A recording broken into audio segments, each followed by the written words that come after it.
Okay, so we can start. Right, so last time we were talking about random walks on groups. So let me remind you what we were doing there. We have random walks on groups.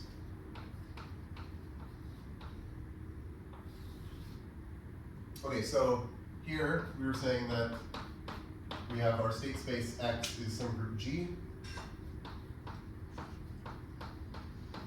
And we fix some probability measure mu on G.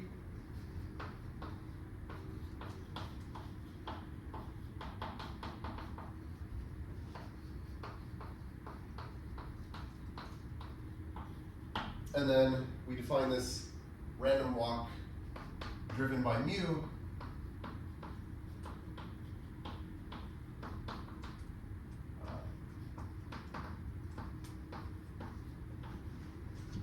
is this Markov chain xt t at least 0, where, okay, so I'll say that xt is what we get by taking the initial state x0 and multiplying by some elements sigma 1, sigma 2, all the way to sigma t. Where these sigmas are IID random variables, or like random elements of G, and they're chosen according to the distribution mu. G chosen according to mu. Okay, and then I said we'll usually assume that the supportive mu generates the whole group, which will make, and then also that it contains the identity element so that we get it's aperiodic and irreducible. Okay, so then I said we were going to look at random walks on Sn. So a random, or a random. Well, okay, I'll say when G is the symmetric group, this is called a shuffle.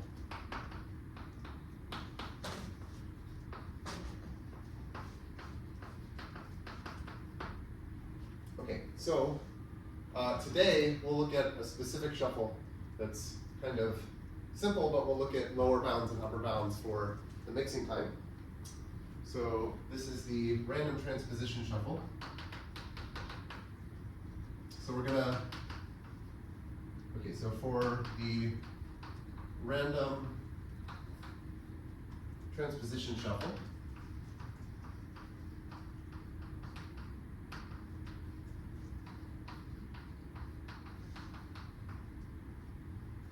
we select two cards. So we're thinking of Sn as like, permutations of a deck of n cards. So we select two cards independently.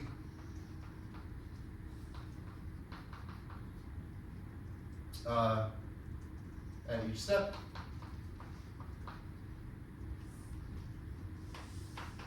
And we swap them.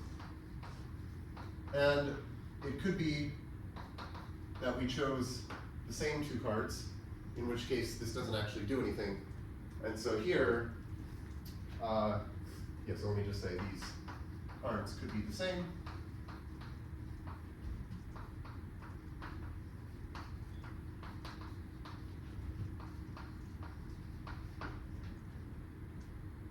So if we want to phrase this with this probability distribution mu, we're saying that mu of some permutation sigma, so the probability of sigma is going to be 1 over n if sigma is the identity, right? Because that's the probability of us choosing just two cards that are the same card. And it's going to be 2 over n squared if sigma is a transposition, say I, j, okay? And then otherwise it's 0.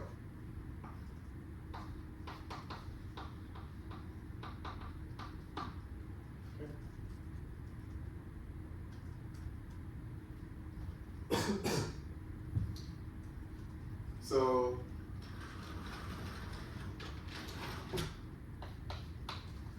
proposition. So we're going to give a lower bound on the mixing time. So for the random transposition shuffle,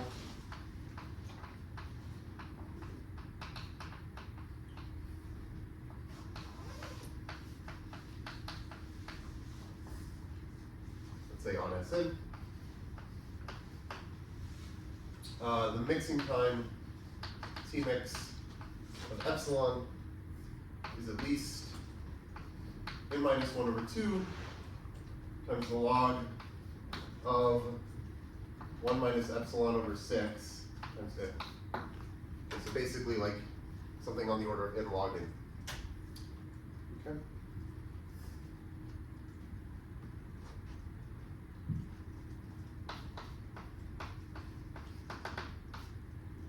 Okay, so for this we're going to use, for the last few classes we've been looking at lower bounds on mixing times, so we're going to use the same kind of approach to do this.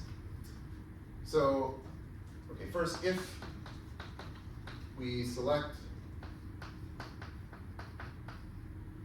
a permutation in Sn uniformly at random,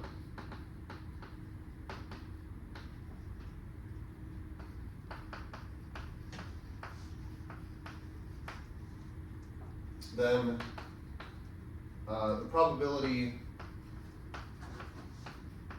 okay, so we're going to look at fixed points of the permutations. The probability that a specific number is a fixed point, a number, say I, is a fixed point,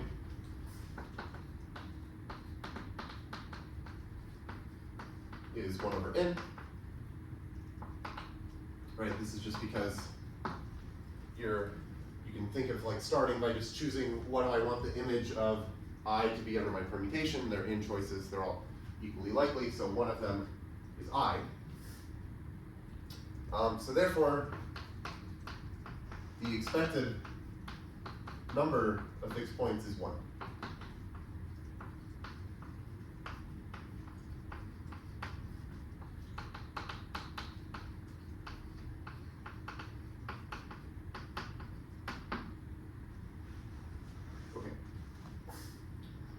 So now, okay, I'm going to let f of sigma be the number of fixed points of a permutation sigma.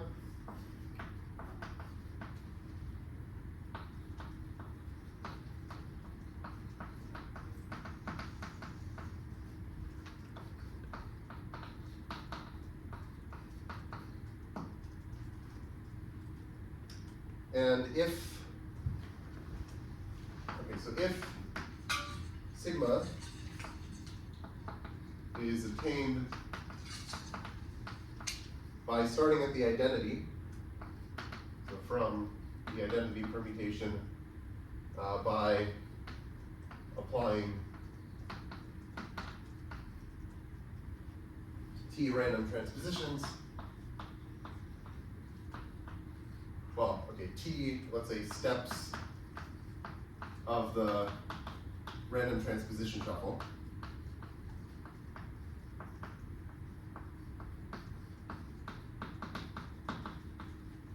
So like if we start at the identity permutation and we run for T steps, then the number of fixed points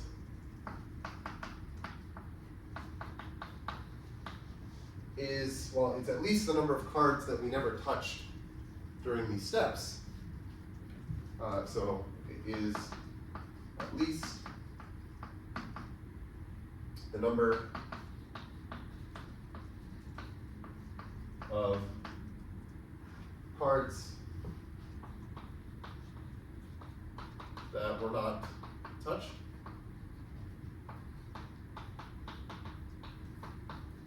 mean, it could be more than this because you could swap two cards and then like swap them back. But certainly this is a lower bound for f of sigma. Okay, so after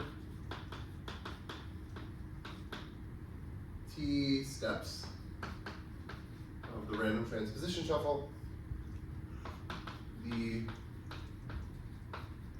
number of untouched cards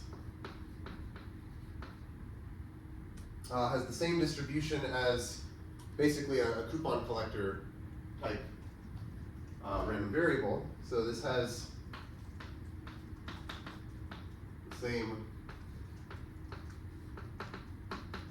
distribution as the number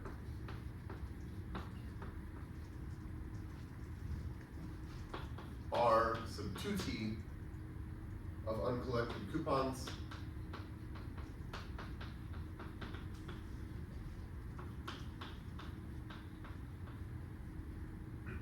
at time 2t of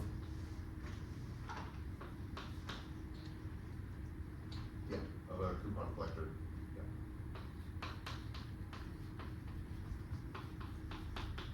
Process. Okay, so last time we had some analysis of this R sub 2t, although I was calling it R sub t, where we wrote it as like a sum of indicator random variables, and then that allowed us to say things about the expected value and the variance, and so we're going to use that. So I had this lemma last time that I think I called lemma star, or is it not star, heart. So by this lemma, by lemma heart from last time.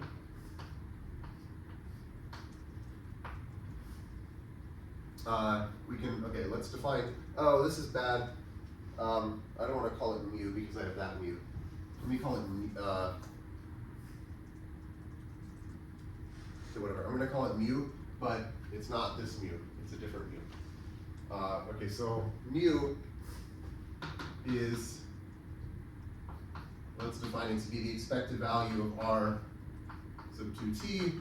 Okay, well we said this is just n times 1 minus 1 over n to the 2t, which is not hard just because every time you choose a new coupon, there's a, well, like this was the sum of these indicator random variables, and the probability that a given coupon is not collected at time 2t was 1 minus 1 over n to the 2t.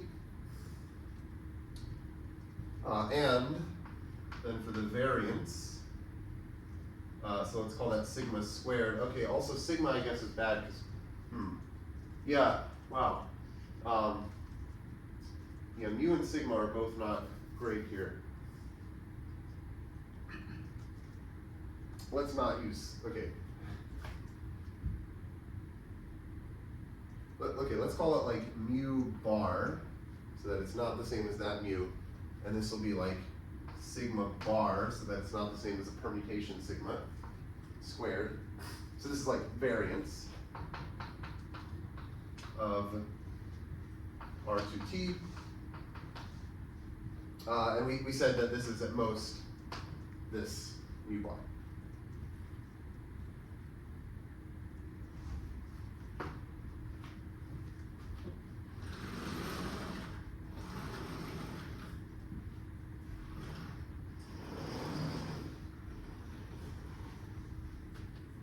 Okay, so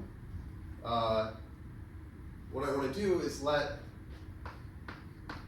A be the set of permutation sigma in Sn such that the number of fixed points is at least, or let's say greater than this mu bar over 2.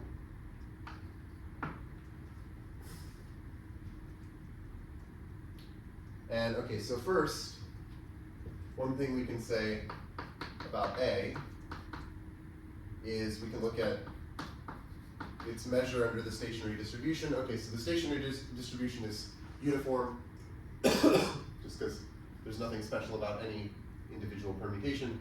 So this is just the size of A divided by in factorial. Okay, so what is this? Well, it's going to be less than or equal to, let's say, the expected value of f of sigma divided by mu bar over 2. And okay, so this is by Markov's inequality.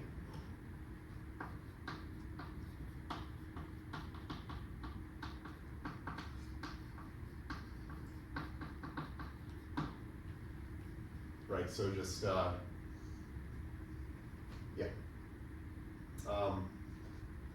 And then, okay, what can we say? Well, the expected number of fixed points is 1. Okay, so this is actually just 2 over mu bar.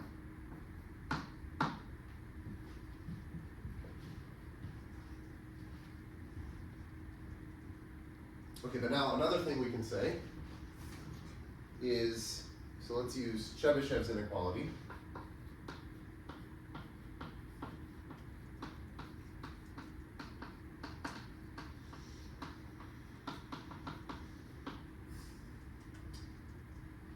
Okay, so we can look at p to the t of the identity, comma, the complement of A. So this is the probability in our Markov chain. If we start at the identity, the probability that after t steps we are not in A. Okay, well this is, first it's less than or equal to the probability that the number of untouched cards after t steps is at most mu bar over 2, right? Because if after t steps we are not in A, that means that after t steps we have at most mu bar over 2 fixed points, which means, is that right? That the number of untouched cards is also at most mu bar over 2.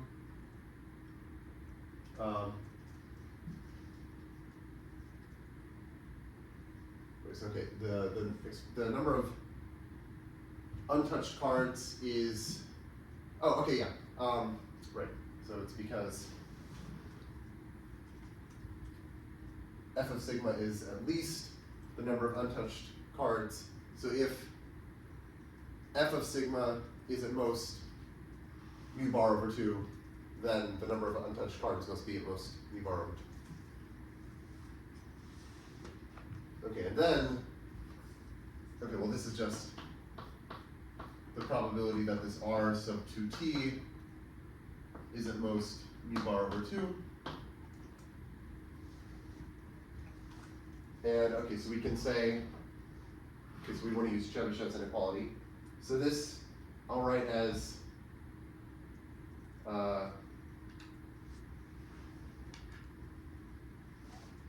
less than or equal to the probability that the absolute value of r2t minus mu bar is at least square root of mu bar over 2 times sigma bar. Okay, so that's because we said sigma bar is at most square root of mu bar. So this is at most mu bar over 2. So if this is at most mu bar over 2, then this difference is at least mu bar over 2. And then, okay, then we use Chebyshev's inequality to say that this is at most like 1 over this thing squared. So this is at most 4 over mu bar.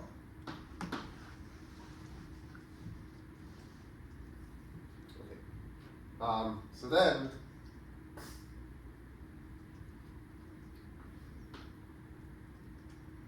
this d of t quantity that we have, this is at least the total variation distance between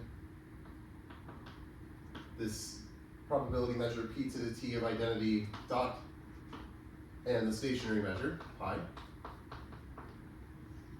And, okay, so according to what we've done, we've said that the stationary probability of A is at most 2 over mu bar, and the probability here for the complement of A is at most 1 over mu, or 4 over mu bar. So that means that the probability here of A is at least 1 minus 4 over mu bar. So this ends up being at least 1 minus 4 over mu bar minus 2 over mu bar. So like the 1 minus 4 over mu bar is coming from this, and the 2 over mu bar is coming from this. Okay, and then that's just 1 minus 6 over mu bar. And then what was mu bar? Well, it was this. So this is 1 minus 6 over n times 1 minus 1 over n to the 2t. Okay, and then from this, like, you can do computations, and I won't go into it, but I'll just say exercise. Like, using this, you can show that if t is at most n minus 1 over 2 log of n times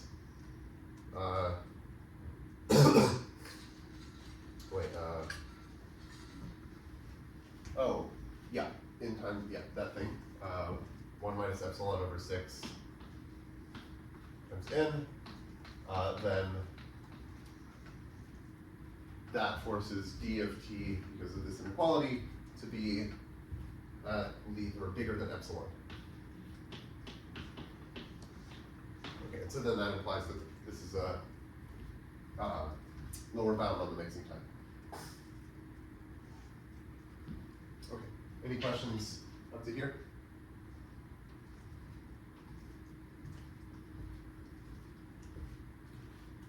Okay, so I also want to give an upper bound for the mixing time, and I'm going to do this in 2 ways. One is the first way is going to give a worse upper bound than the second one, but I think they're both kind of interesting. The first one uses a coupling that's kind of cool, and then the second one is going to use a strong stationary type. So, okay, let's look for an upper bound via coupling.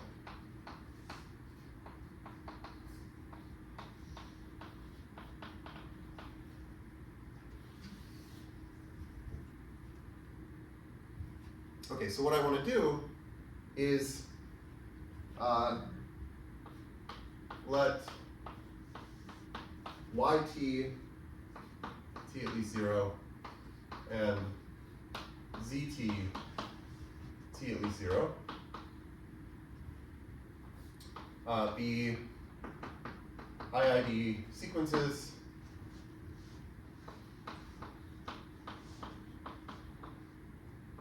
of uniformly random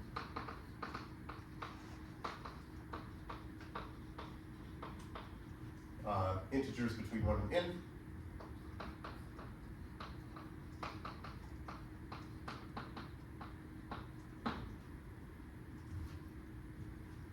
And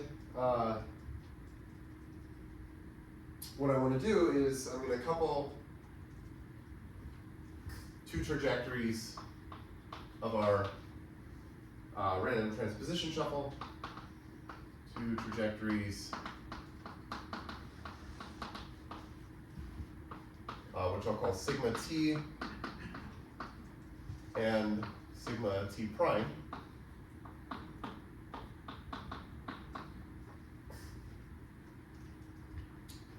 so of the random transposition shuffle.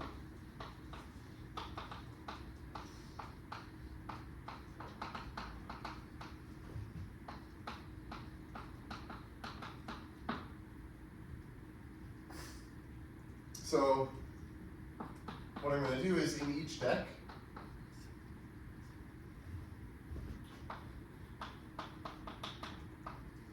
at time t, so in each one of these, I'm going to swap the card that's numbered y sub t with the card in position zt, which is kind of strange, but okay, so this is what we're doing. Swap the card numbered yt with the card in position zt. Okay, so why might we want to do this? Well, like one thing you might think is let's just swap the card numbered yt with the card numbered zt. And the disadvantage of that is like we're trying to sort of drive these two trajectories closer to each other. And if you're always just swapping the same two numbers, you're basically like applying the same element of the symmetric group at each point, and so they're never actually going to come together. Here, though, you have a chance of them coming together because, like, it could be that like maybe in this deck, the card numbered yt is already in position zt, and then maybe you do nothing, whereas maybe here, the card in position yt is in some other position, but then it moves into position zt, so then after this step, in both decks, yt will be in zt, and so that'll be like an extra agreement that we can keep track of. Okay, so that's sort of the idea, but now let's write things out. So let's let a sub t be the number of cards that occupy the same position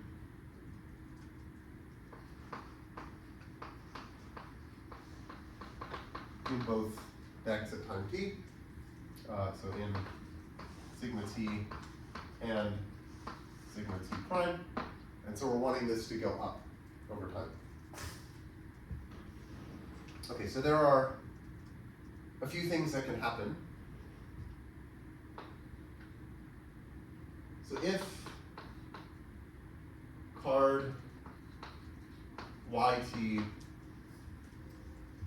is in the same position in both decks,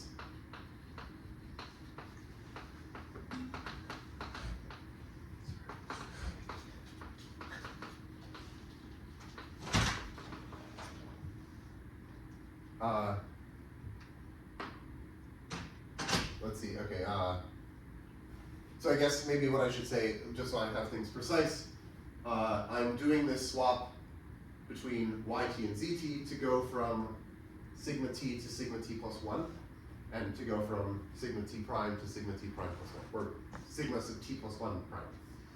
Okay, so if yt is in the same position in both decks at time t,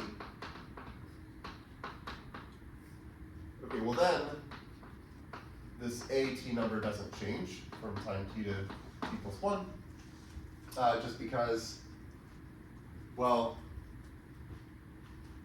yeah, so it was already one of the agreements counted by this, but then you do this swap, and I guess there are a couple cases to think about whether like the cards in position zt were the same or not, but like it doesn't actually change anything. You can check. Okay, so here it doesn't change. Another thing that could happen is, so if yt is in different positions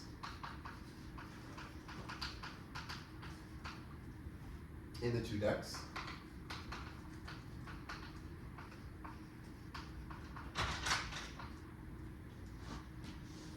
But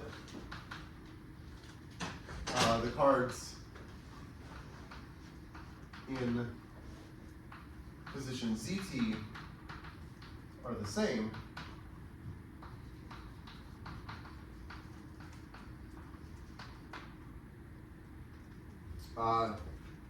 Then what's going to happen is we're going to break one agreement and we'll create another one. So like the YT card in the two decks, it's in different positions, but now they're both coming into position ZT after this step.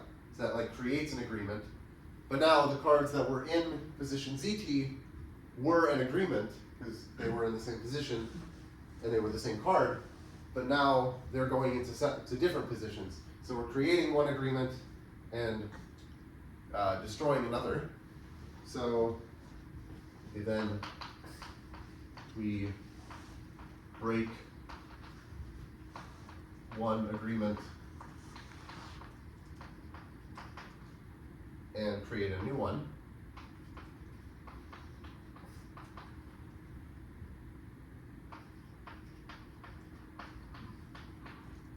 So again, in this case, AT equals AT plus 1.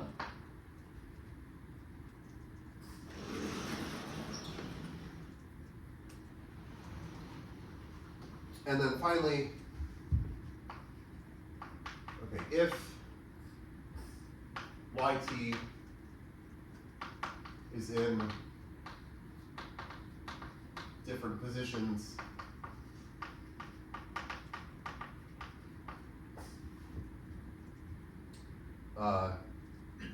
in the two decks,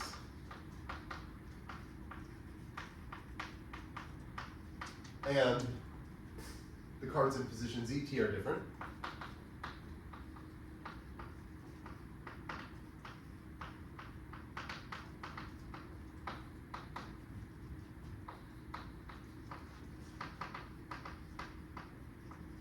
okay, in this case, we're going to increase the number of agreements, because now after this step, the cards YT are going to end up in the same position. And actually, like, it could increase by more than one. There are some other, like, there are various cases that you can check, but the point is that it's going to go up by at least one. So, okay, then we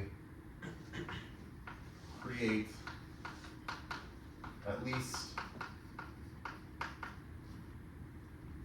one agreement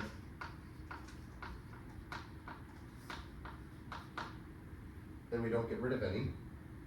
So AT plus 1 is at least AT plus 1.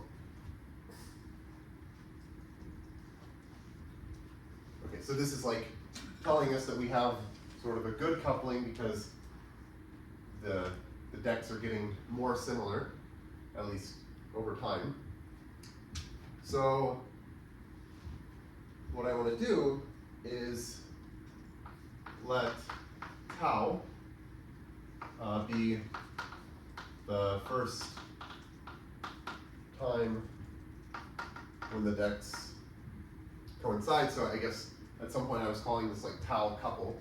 Okay, so tau is the first time when the decks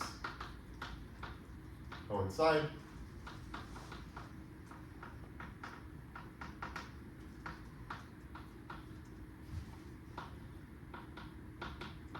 So sigma tau equals sigma tau prime.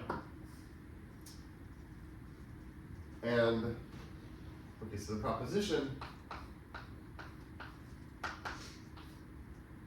is that the expected value of tau is less than pi squared over 6 times n squared.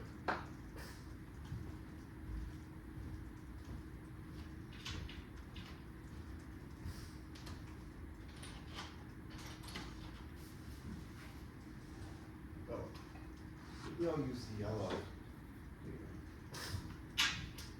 my white chalk is running low, so I'll use yellow.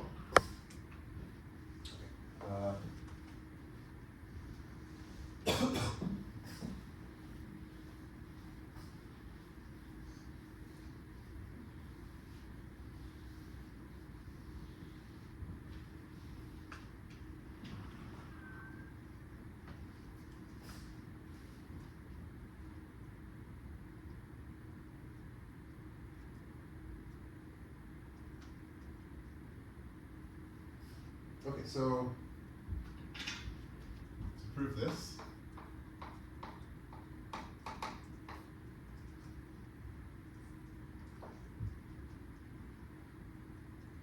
okay, let's let Ti star be the first time when there are at least I agreements. So the first time such that A sub Ti star is at least I. And then we can let tau sub I be Ti star minus Ti minus 1 star. So this is like the time between when we have I minus 1 agreements and when we have I agreements. This could be 0 because, like as I was saying here, it's possible to have a move that increases this number of agreements by more than 1, in which case one of these tau sub i's would be 0 because you, but anyway, like, yes, maybe I'll just say note.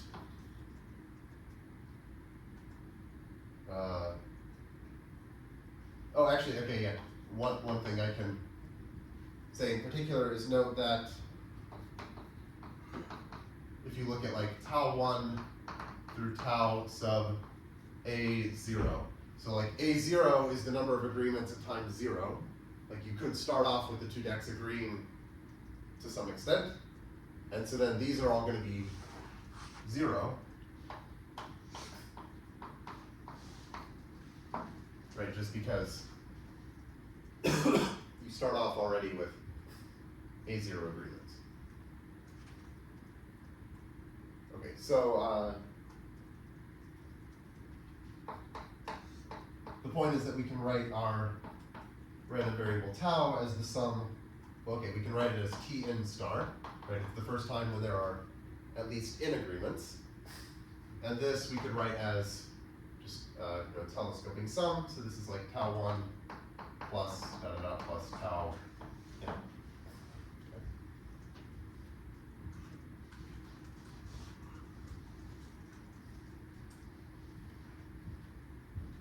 Okay, so let's say that at some time t, so suppose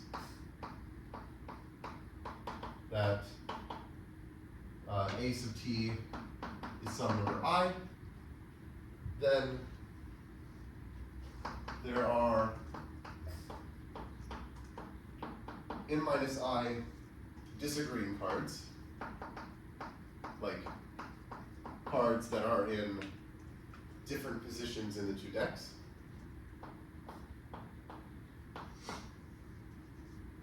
So the probability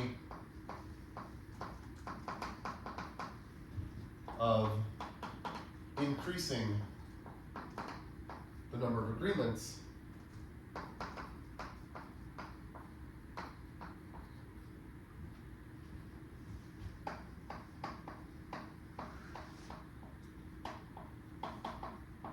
is, well, n minus I squared over n squared, basically because we have to be in, like among these three possible situations, we have to be in the third one. And so that's saying that we must have chosen yt to be one of these disagreeing cards, and we had to choose zt so that the cards disagree. And so the probability of each one of these is n minus I over n. So the probability of both of them is n minus I squared over n squared.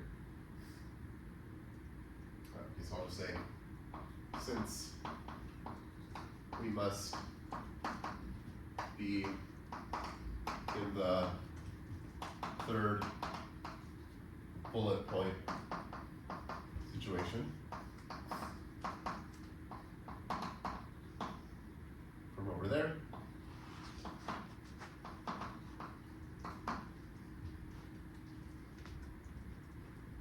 Okay, so what this means is that tau sub I plus 1 is a geometric random variable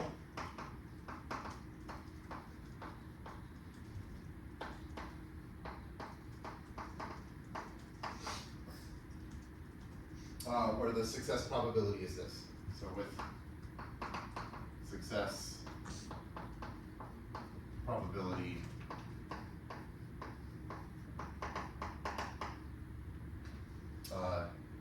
n minus I squared over n squared.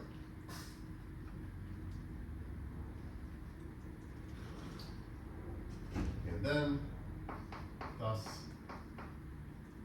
we can look at the expected value of tau I plus 1, given that at equals I.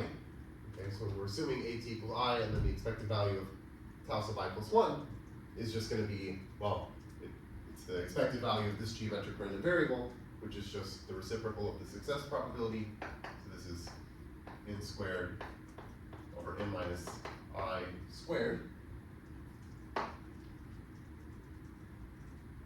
Now, it could be the case that there is no time t where at equals I, right? Like it could be that you sort of skip over having I agreements as you're increasing the number of agreements. So if there is no t such that at equals I, then tau I plus 1 is just 0. Okay, and so that means that the expected value of the random variable tau, which is the sum of these tau sub i's, okay, this is going to be at most the sum of these. So I'll write that as n squared sum from I equals 0 to n minus 1 of 1 over n minus I squared. Okay, and then this, well, we can say this is less than n squared times the sum over all k equals 1 to infinity of 1 over k squared. And that's just pi squared over 6.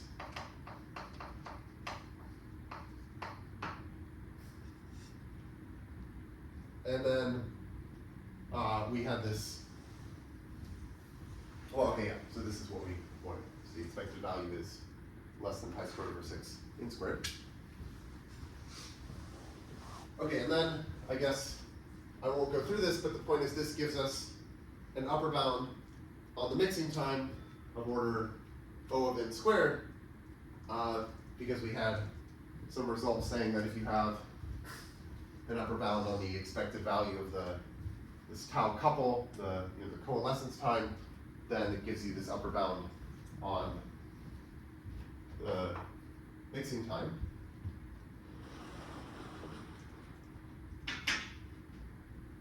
Maybe I'll just add that here. Okay, so this gives an upper bound on the mixing time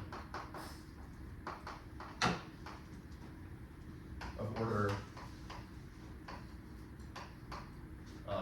O of n squared.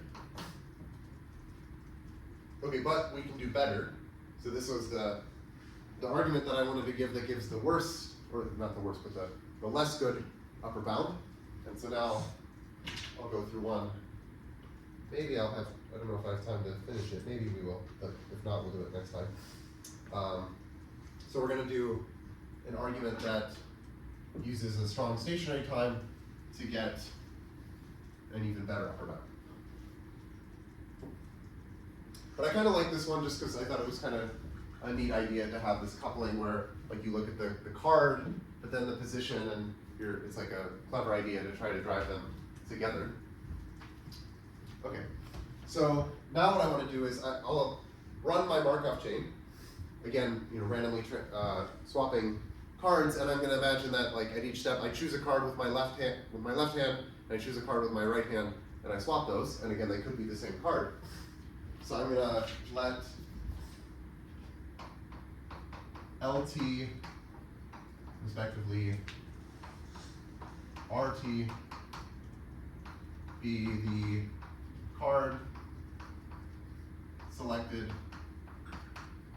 by the left hand, respectively right hand,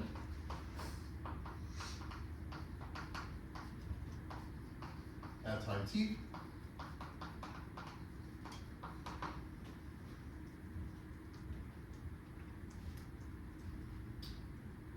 Okay, and we're gonna, as we do this, we're gonna mark the cards. So we'll put a marking on some of the cards as we start swapping them. We're gonna start with no markings. So assume no cards are marked at time 0.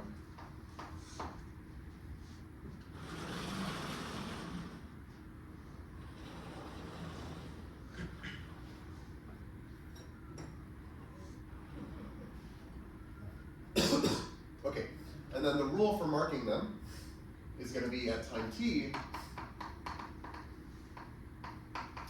I'm going to mark card RT. So I always mark the card that I choose with my right hand. If, well, first of all, it's unmarked up until this point. If it is unmarked, and either the card that I chose with my left hand is marked, or they're actually the same card. Okay, so it's sort of like the marking gets transferred when you swap two cards, but it only transfers from the left card to the right card, or you can introduce a new mark. Well, okay, maybe transfer is a bad word. It's like it's like contagious, and it spreads from the left card to the right card in this instance, but also you could form a new marking if you choose the same card. Okay, and then we're going to let tau mark so tau mark is going to be the first time when all of the cards are marked.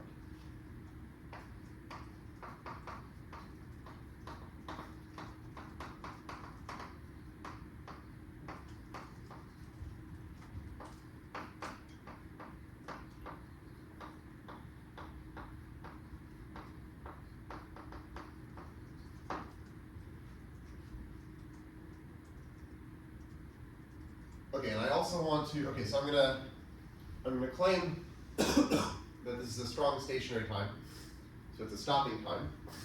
But I want to say that it's a stopping time like with respect to some filtration. So I need to say, oh, there are too many sigmas. Okay, so Ft is the sigma algebra, and now this sigma is not standard deviation, and it's also not a permutation. It's a sigma algebra generated by these random variables R1, L1, R2, L2, RT, LT. Okay. And the lemma is that this random variable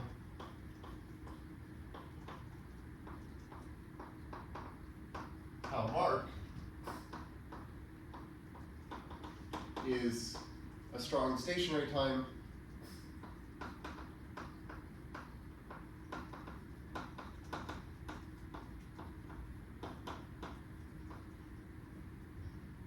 With respect to this filtration.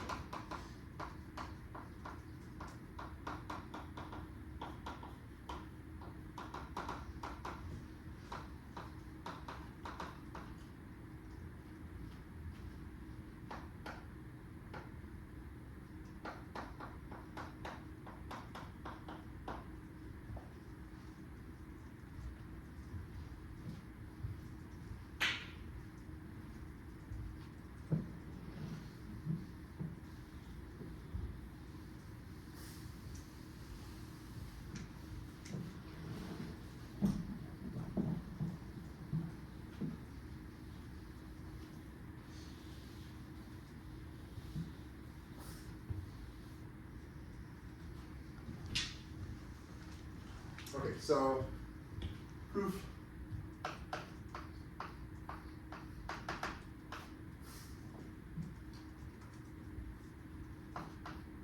Okay, well, first of all, it's definitely a stopping time. Like, the fact that that's just saying that you can determine whether or not tau mark is equal to some time t by only looking at the random variables r1, L1, R2, L2, all the way up to RT, LT. That's certainly true just by the way we define tau mark. So it is a stopping time.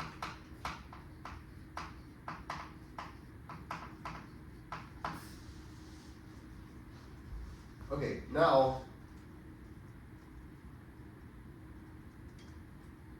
okay, the rest is kind of annoying, but that's fine. So I'm going to let VT, so this will be a subset of bracket in, this is just a set of cards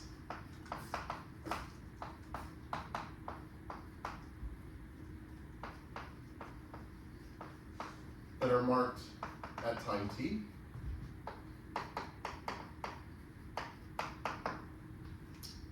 And I want to let UT be the set of positions occupied by the marked cards.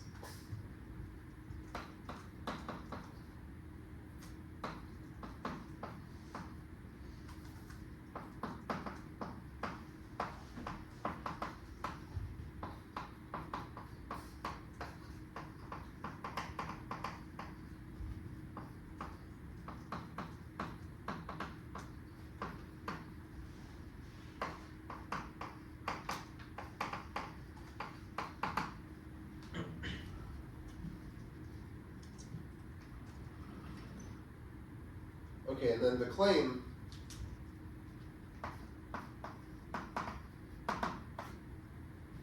okay, so maybe I should take a step back and say, what are we trying to do? Well, we want to show that at time tau mark, if we want to show that this is a strong stationary time, we want to show that the distribution of the state, so like the shuffled deck of cards, we want to show that it is in the stationary distribution at that time. The stationary distribution is uniform, so we want to say that at this time, we have a uniformly random deck of cards. So the claim is given, so for given VT and UT, all permutations of cards in VT in the positions in UT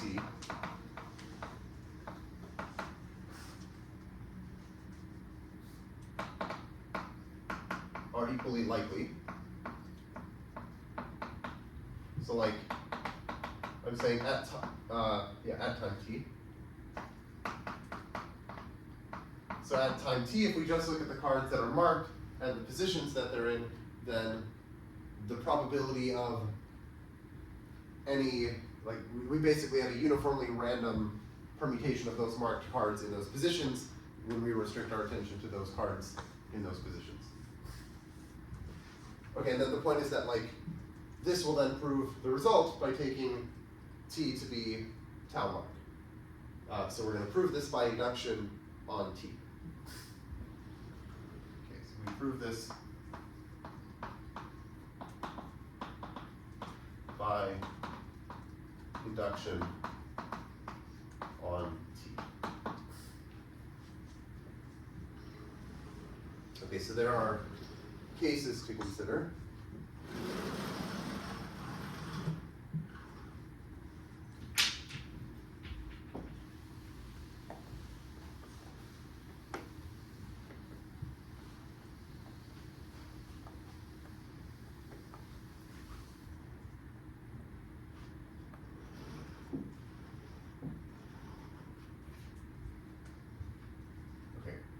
So there will be 4 cases. So case 1, maybe we have time to get through 4 cases. Okay, so case 1 is that LT plus 1 and RT plus 1 are both unmarked. Wait, yeah. So like these are the cards that I choose when I transition from time t to time t plus 1. And if they're both unmarked, then oh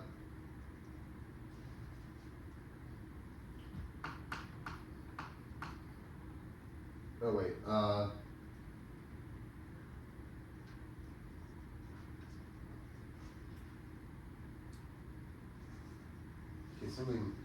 I wrote something wrong.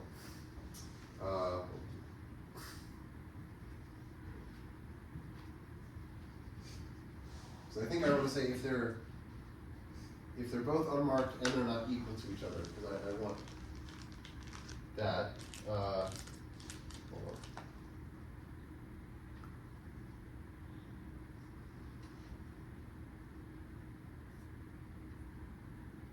Oh yeah, okay. So if they're both unmarked and they're not equal,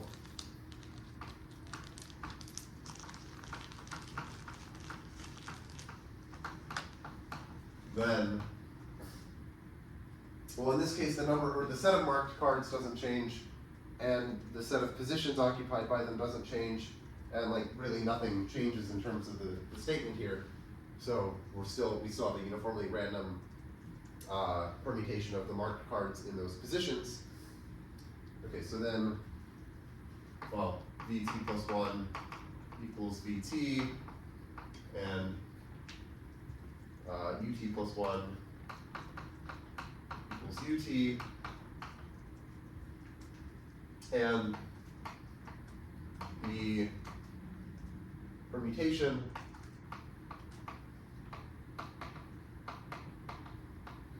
of Vt plus 1 in Ut plus 1 agrees with the permutation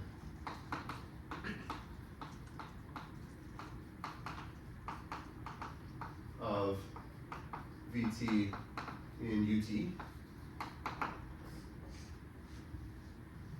Okay, so in this case, we're fine. So if the claim holds for time t, then it holds for time t plus 1. Okay, the second case is that LT plus 1 and RT plus 1 were both already marked.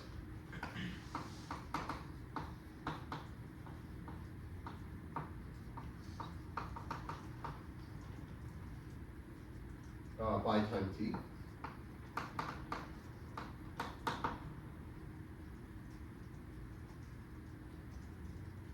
Okay, in this case, it's almost the same because we don't change the set of marked cards and we don't change the positions of them. The only thing we're doing is applying a random transposition to one of the this permutation, right? Like we're swapping LT plus 1 and RT plus 1, which are 2 of the cards in this restricted permutation that we're looking at. Well, like if this was uniform, and then we apply a random transposition to it, the result is still uniform. Okay, so then, in this case, vt plus 1 equals vt, and ut plus 1 equals ut, and the point is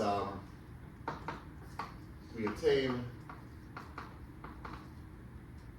the permutation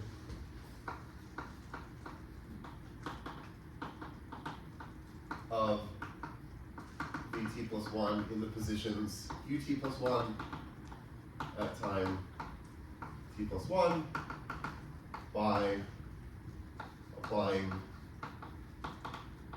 a random transposition. And by transposition, well, it could be the identity, it could be that like we swap two cards that are the same, but the point is that, okay, if we apply something to a uniform random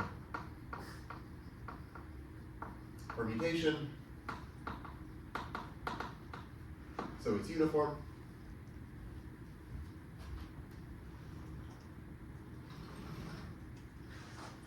Okay, case 3. So here, LT plus 1 is unmarked, and RT plus 1 was already marked.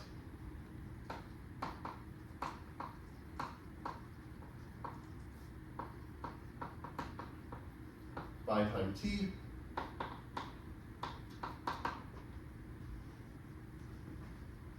Okay, so in this case, we don't change the set of marked cards because, again, the marking only, we only do the new marking if LT is marked and RT is not, but here we're saying this card, the right-hand card was marked and the left-hand card was unmarked, so we don't actually do a new marking. Okay, so in this case, the set of marked cards at time t plus 1 is equal to the set of marked cards at time t, and we obtain ut plus 1 from ut by just deleting the position of the card RT plus 1 at time t, and adding the position of LT plus 1 at time t.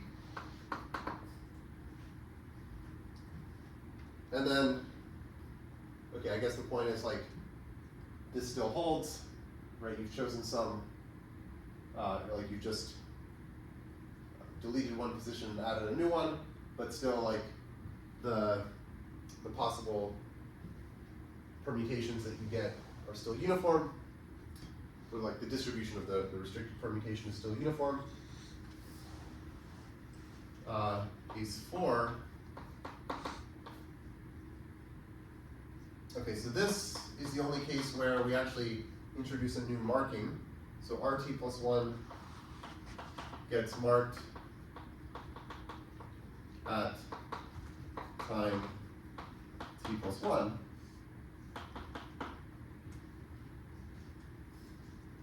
Okay, and then the point is here,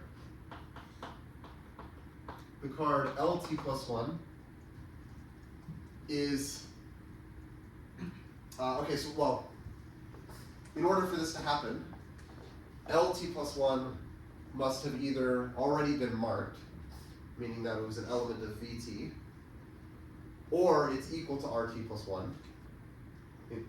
So in this case, LT plus 1 is a uniformly random element of VT union RT plus 1.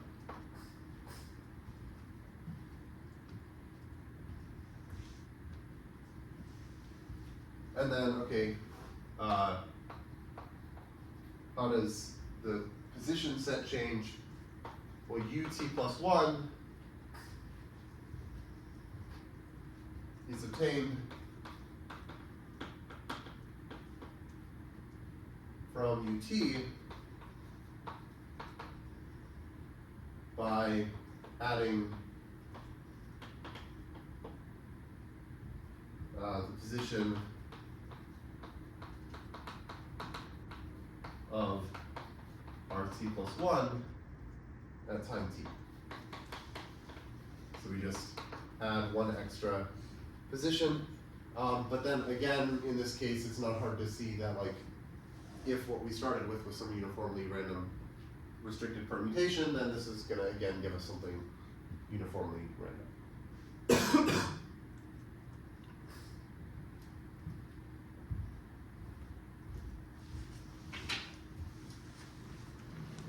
Your phone says low battery. Oh, what? Low battery. Oh, I see. Sure, yeah, sorry. Thank you. Yeah, okay, cool.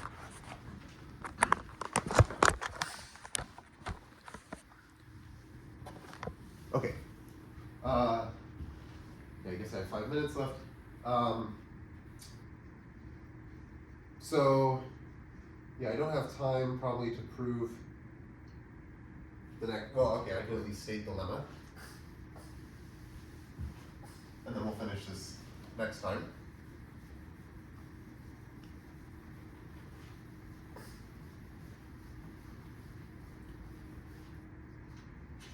Okay, so the lemma that we want is that the expected value of this tau mark is 2n log n plus O of 1, and the variance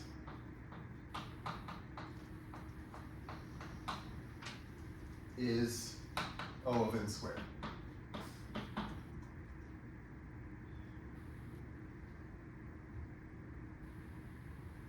Okay, maybe actually what I can do is say, okay, we'll prove this lemma next time, but I can state the corollary of the lemma, which is what we really care about. So this says for the random transposition shuffle on a deck of n cards, the mixing time T mix is at most 2 plus a little O of 1 times n log n. So better than the O of n squared bound that we had coming from the coupling argument. Okay, so the proof of the corollary given the lemma is let T0 be the expected value of tau mark plus 2 times the square root of the variance of tau mark.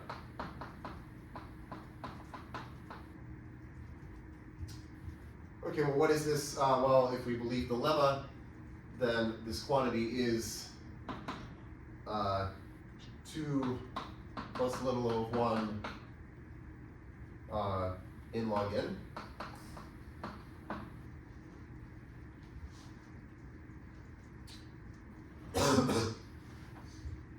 Okay, and then by Chebyshev's inequality,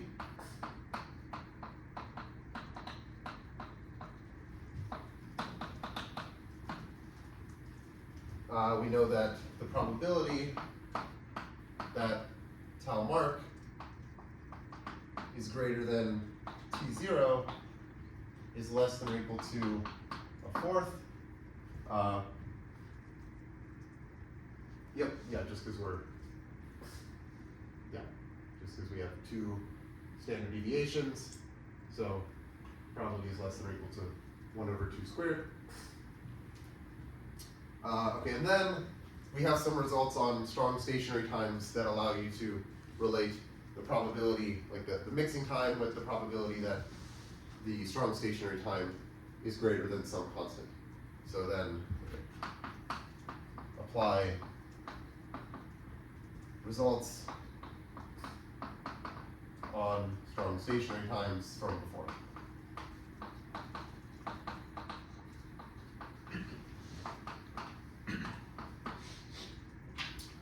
Okay, so maybe that's all for today.